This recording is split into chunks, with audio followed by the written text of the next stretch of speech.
Hi Andy, Namaskaram. Welcome to Software Series YouTube channel.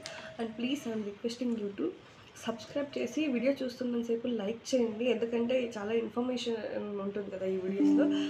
ఒకరు ఇప్పుడు మీ వల్ల ఒకరికి యూజ్ అవుతుందనుకోండి, మీరు లైక్ చేస్తే ఇంకా నలుగురికి వెళ్తుంది కదా, అందుకనేసి ఇది ఇన్ఫర్మేటివ్గా ఉంటుంది కదా. సో అందుకని I'm requesting you to who ever watching this video, please do like and subscribe చేసుకోకపోతే సబ్స్క్రైబ్ చేసుకోండి, నోటిఫికేషన్స్ ఆన్ చేసుకోండి అండ్ లైక్ చేయండి, కమెంట్ చేయండి. Thanks for supporting. నేను ఇంకా ఇలాంటివి ఎన్నెన్నో రియల్ టైంలో జరిగే సినారియోస్, వర్క్ లైఫ్ ఎలా ఉంటుంది, అన్నిటి గురించి, సాఫ్ట్వేర్ జాబ్ అంటే ఎలా, ఎంత రిస్క్, ఎంత ఈజీ అనేది అన్నిటిని ఒక్కొక్క వీడియోలో నేను చెప్తూనే ఉంటాను. ఇది చాలా ఇన్ఫర్మేషన్, మనం నేర్చుకునేది కూడా చాలా ఉంటుంది.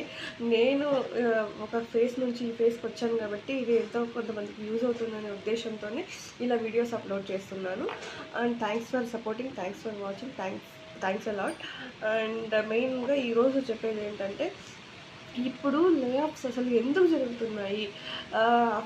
కంపెనీస్ క్రాస్ కటింగ్ కోసం చేసుకుంటున్నారా, లేకుంటే ఏమన్నా ఏ వల్ల పీపుల్స్ తీసేస్తున్నారా అన్నది చాలామందికి ఉంది కదా. ఇక్కడ ఏ వల్లనే అని 100% అయితే గ్యారంటీ కాదు.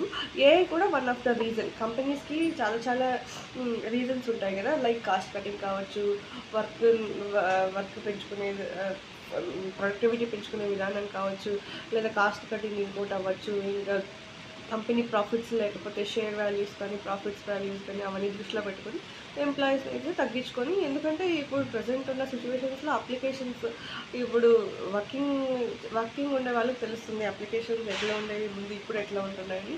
ముందు అయితే చాలా వర్క్ ప్రెజర్ ఉన్నది, ఇప్పుడు లేదని చెప్పట్లేదు, ఇప్పుడు ఉంది. బట్ కంపేర్ టు ప్రీవియస్ ఇప్పుడు కొంచెం తక్కువ ఉంది వర్క్ ప్రెజర్.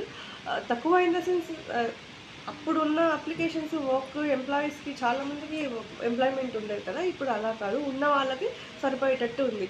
ఇప్పుడు కంపెనీ పాలసీస్ ఉంటాయి కదా, ఉన్న వాళ్ళని పెట్టుకోవాలని లేదు, కంపెనీ ఇయర్ హైరింగ్ చూపించాలి, సో మెనీ పాలసీస్ ఉంటాయో మనకు తెలియదు, ఎందుకంటే మనం బిజినెస్ మేనేజ్మెంట్ కాదు కదా.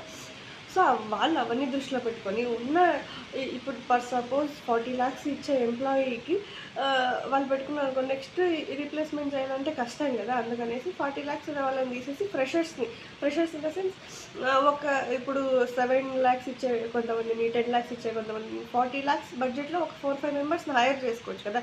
కంపెనీ దాన్ని చూపించుకోవచ్చు కదా, మేము హైర్ చేసుకుంటున్నాము, యూజ్ ఉంది, మా వల్ల ఎంప్లాయ్మెంట్ ఉంది, ఎంప్లాయ్మెంట్ ప్రొవైడ్ చేస్తున్నాం మనం అనేసి వాళ్ళు చూపించుకుంటారు. ఇదొక reason. And more over work ఎట్లా అయిపోయిందంటే, ఇప్పుడు ముందు ఎక్కువ అప్లికేషన్స్ లాగింగ్, ఓవర్ టైం